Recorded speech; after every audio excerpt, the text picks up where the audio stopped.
దేశంలో ప్రతి ప్రధాన వాణిజ్య పంట.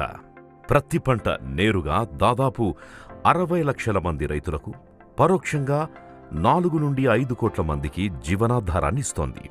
దేశవ్యాప్తంగా హెక్టారుకు సగటున సుమారు 487 కిలోల పత్తి దిగుబడి లభిస్తోంది.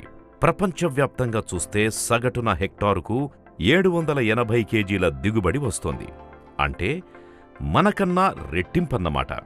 అదేవిధంగా పొరుగునే ఉన్న చైనాలో హెక్టారుకు సగటున 1827 కేజీల దిగుబడొస్తోంది.